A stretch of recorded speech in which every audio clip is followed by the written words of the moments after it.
Olá, uma pergunta que me fazem regularmente é como dimensionar juntas de dilatação. Então, primeira coisa, se a gente for falar da junta em si, né, se existe dimensionamento da junta, a única coisa que a gente menciona é a largura que ela precisa, ok? Tá? Se eu for focar só na junta, mas a gente tem outras questões para se preocupar. Primeira coisa, uma junta de dilatação é a separação entre duas obras, ou no pré-moldado, uma separação entre duas vigas dimensionadas isoladamente. Ou seja, onde foi feita uma junta de dilatação, não vai ter um dimensionamento em si. É só um espaço entre duas obras. Okay? Em alguns casos específicos, como em pisos, na posição da junta são colocados pinos de transferência com um lado engraxado para permitir deslizamento e evita deformação superficial, e daí eu tenho que verificar o pino em si, tá? Mas isso aqui é um detalhezinho lá depois de uma verificação. O crítico de um projeto é: eu preciso ou não de uma junta? E se eu preciso, onde que eu coloco essa junta de dilatação, ok? Essa que é a questão correta do engenheiro, ok? Tá? Determinar onde colocar, e para isso tem justamente como colocar, né? Qual o efeito de colocar uma junta de dilatação, ok? Então, qual que é a função das juntas? O cimento esquenta durante a cura inicial, mas depois ele volta à temperatura ambiente. Isso faz ele retrair, ok? As variações naturais de temperatura também causam retração, ok? Se existir algo que impeça ele de retrair, por exemplo, atrito com o solo, uma conexão rígida com os pilares ou paredes rígidas, tá? E mal bem atrito com o solo quase sempre vai ter em pisos, e uma conexão rígida com pilares quase sempre vai ter em lajes. E eu estou falando da laje inteira, a placa inteira, né? A laje, mas as vigas, não importa o tipo de laje. Ok?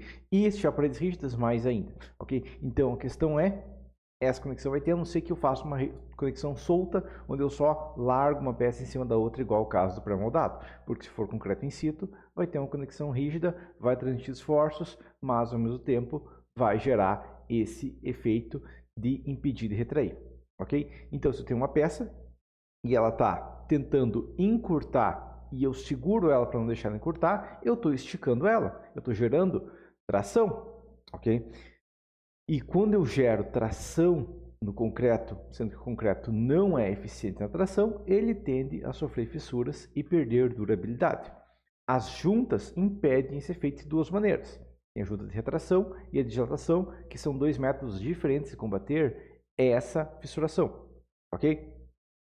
E como a maior parte das estruturas consegue deformar na vertical tranquilamente, até porque elas estão soltas no topo, não é necessário juntas verticais. Agora perceba uma questão que os materiais que eu estou falando aqui são concreto, cimento como todo, tá? Mas onde mais eu vou ter? Tecnicamente na alvenaria. Por quê? Porque na alvenaria eu também uso cimento, eu tenho que preocupar da mesma maneira, tá?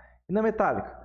Até a gente pode, no caso de um galpão muito longo, ter pequenos efeitos de retração, uma obra muito rígida, no caso, ter efeitos pequenos de retração, mas realmente é um efeito pequeno. Por quê? Porque nesses sistemas eu tenho um elemento que suporta muito bem tanto tração quanto compressão. Então, se tiver algum efeito de tração ou compressão, ele vai ser controlado. Entendido? Vamos lá, primeiro tipo de junta, a junta de retração, de contração ou serrada, ok? A gente vai imaginar o quê? Bom, o concreto vai fissurar naturalmente, né? Acontece, o concreto tende a fissurar se ocorre tração. Então, deixa ele fissurar. Você pensa: nossa, que horrível, vai ficar aparecendo. Aí que entra a questão: eu faço a fissura, ok? Então, eu concreto a obra, concretei um piso, por exemplo, isso é mais comum em pisos. Okay? Concretei a obra, assim que eu terminei de concretar, você assim cristalizou o concreto, assim que eu posso pisar em cima, eu pego uma máquina, pego um disco de corte e saio cortando o meu piso, ok? Eu faço vários cortes em posições planejadas de 3 a 4 centímetros no piso, ok? Eu estou fazendo as próprias fissurações e é muito mais bonito uma fissuração retinha, bonitinha ali, que foi puxada uma linha e cortado certo, do que uma fissura toda torta e inclinada que vai acontecer num piso naturalmente, ok? E daí o que vai acontecer aqui embaixo dessa retração, desse corte que eu fiz, vai ter uma fissura, igual a gente vê nessa imagem aqui abaixo, mas isso não é um problema, porque isso aqui não é visível, ok? Isso separa os concretos, mas não é visível. Entendido? Tá? Isso também pode ser feito na alvenaria estrutural, ok? Ou na alvenaria de vedação tecnicamente também, tá? Onde é feito um lugar sem amarração E essa região também pode acontecer fissuras, então a gente preenche com um material aqui específico para evitar essa distorção, um material com baixo módulo de elasticidade, ok? Que deforma muito sem falhar. Entendido essa questão? Então isso é um tipo de junta, tá? Aqui tem um pequeno problema, tem dois problemas nesse tipo de junta. Primeiro, o primeiro problema que eu tenho é que eu não posso fazer isso numa laje. Imagina que eu tenho uma laje e eu deixo ela fissurar de cima a baixo. Vai gerar uma rótula forçada, vai enfraquecer a estrutura e vou perder uma laje, ele pode arrebentar. Então, não posso fazer isso em uma laje. Novamente, quando eu estou falando de laje, não estou falando só um pano entre vigas. Estou falando a laje, as vigas, tudo a placa. Ok? Tá? E outro problema é que eu tenho que esperar o concreto ficar duro o suficiente para que eu possa caminhar em cima para poder fazer o corte. Só que tem um problema. Ok? O concreto ficou duro o suficiente para andar em cima. O pedreiro, o servente, o pedreiro vai lá, sobe em cima do piso e começa a cortar.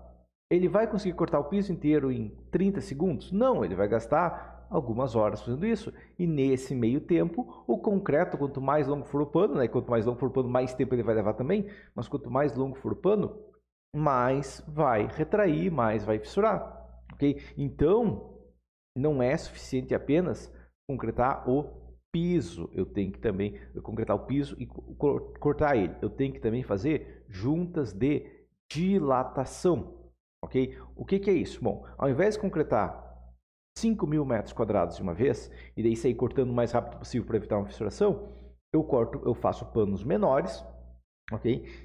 E como tem panos menores, a fissuração vai ser menor, porque quanto mais longo for a peça, mais ela vai tender a retrair. Ok? Então, eu faço panos menores, entendido? E entre um pano e outro, eu crio um mecanismo que impede a transição de cargas. Tem vários mecanismos, tá? Na imagem aqui tem dois exemplos, ok? E daí esses panos são concretados em dias separados ou com uma barreira, ok? Impede que eles se conectem. Faço uma forma, faço outra forma e concreta cada pano separado, depois faz uma conexão específica, tá? Mas eu faço dois concretos diferentes que entre eles podem encurtar, podem alongar tranquilamente, ok? Mas eles vão ter alguma coisa para tapar o buraco depois, ok?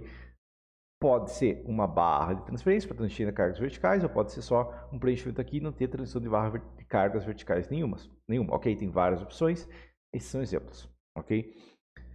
Agora, como que a gente menciona? Vou demonstrar os três casos, né? Pisos, lajes e tudo mais. Vamos lá. Primeiro, nos pisos, a gente vai considerar os efeitos de tração, a taxa de cimento, a velocidade, tá?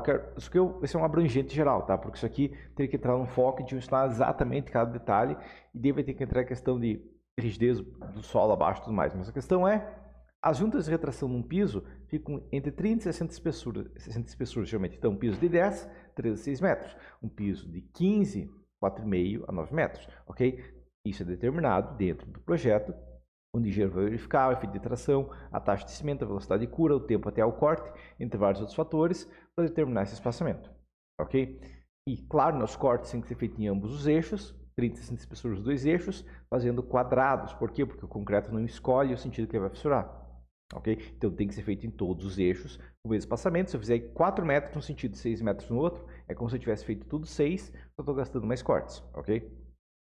Já as juntas de dilatação, é os mesmos princípios, mas como logo em seguida vai vir as juntas de retração para auxiliar elas, o espaçamento vai variar em 100 a 200 espessuras, depende novamente do projeto e todos os efeitos de tração, taxa de cimento, velocidade de cura, taxa de aço também, entre vários outros fatores. Ok? As barras de ligação utilizadas nas juntas de dilatação são dimensionadas para transmitir a maior carga pontual possível no pano. Ok? Então, como que eu dimensiono aquela barra de conexão? Através da carga pontual que eu posso ter. Okay? Então, eu tenho que saber a carga pontual exata e como vai distribuir as cargas, faz o planejamento e o caminho da carga e verifica quanto que vai passar por aquela barra. Okay? Lembrando que a barra, tem uma barra conectando. O que vai impedir a barra de transmitir esforço de tração? Ela é engraxada. Okay? Tecnicamente, ela é engraxada de um dos lados, se bem que tecnicamente ela poderia ser engraxada dos dois, só que geralmente é engraxada de um, engastar no outro, isso aqui vai gerar o mesmo comportamento e evita ela ficar solta totalmente. Ok? E uma outra possibilidade, ao invés de eu gerar juntas de retração, é aplicar proteção entre as juntas de retração, ok? Se o concreto está comprimido, ele não vai estar tracionado. Por quê? Porque concreto fissura quando está tracionado. Concreto comprimido não fissura, ok? A não ser por efeito de Poisson, mas Então concreto comprimido profissional tem que ter gerado um efeito de tração, ok? Perpendicular. Okay? Então, o concreto comprimido não vai funcionar, ainda mais se eu aplicar cargas pequenas. Okay? A proteção que a gente aplica em pisos é pequena, não é? Meu Deus, eu vou entupir de cabos, não é proteção só para gerar uma compressão superior aos efeitos de tração. Okay? E daí entra a questão que a proteção é uma maneira de evitar esses cortes e encher de cortes o piso. Okay? Depois também uma questão de manutenção. Próximo, como dimensionar em placas. E aqui placas, estou falando laje com as vigas, ok? Estou falando do pano inteiro, a placa inteira, a laje inteira. Okay? Eu não estou falando um pano, tem uma lajezinha ali vencendo vão de 6 metros, a laje 4 vencendo de 3,5 metros por 6. Não, eu estou falando a placa inteira, as lajes, as vigas e tudo mais. Ok? A questão é, primeira norma tem o item 24.4. As juntas de dilatação devem ser previstas pelo menos a cada 15 metros. Ok? Isso está na norma, no item 24.4. Agora entra a questão. Então tem que seguir cada 15 metros, tem que fazer uma junta. Calma. O item 24 da norma é especificamente um subcapítulo sobre concreto simples. Ok? Na verdade é um capítulo, não um subcapítulo, é um capítulo como um todo. Tá? Mas é um capítulo sobre concreto simples. Ok? Só que já é uma questão importante. Por quê? Porque o concreto simples suporta 15 metros. A norma fala, né, que em concreto simples, menos de 15 metros, está tranquilo. Ok? Ok, mas a gente trabalha com concreto armado. A gente dificilmente trabalha com concreto simples em si, correto. Tá? Mas pode acontecer, por exemplo, numa parede, um muro de gravidade, coisa do tipo. Mas a questão crítica é que qualquer vão abaixo de 15 metros, eu não preciso me preocupar com retração, porque o concreto resiste, entendido? Mesmo seja armado, ok, eu tenho uma vantagem. E quando tem um pano maior, tem mais 15 metros de comprimento, aí a gente vai utilizar a taxa de armadura no eixo. Com a fissuração estado limite de serviço, no estado limite último, a gente não aplica o fator de segurança. Tá? Esse efeito é limitado pela rigidez horizontal dos pilares, que é alta apenas próximo à fundação, ou seja, esse efeito ocorre primeiro nos primeiros pavimentos e pela rigidez horizontal dos pilares. Tá? Eu tenho esse vídeo aqui onde demonstro a questão de dilatação dos pilares como um todo, só que tem uma questão que vai ter um limite. Eu não cheguei a abordar nesse vídeo que eu vou demonstrar agora. Então, vamos lá. Variações uniformes de temperatura, ok? E aqui entra a questão, a gente vai seguir um delta de temperatura com base 10 a 15 graus, vai depender de cada caso. Considerando 10 graus, por exemplo, se demonstrar um exemplo, tá? Usando o coeficiente de dilatação térmica do concreto, que é 10 no menos 5 por grau Celsius, ok? Eu pego o delta de T, ou seja, a variação de temperatura multiplicada pelo coeficiente de dilatação térmica, multiplicado pelo comprimento, e eu tenho a nossa deformação, a retração no caso, né?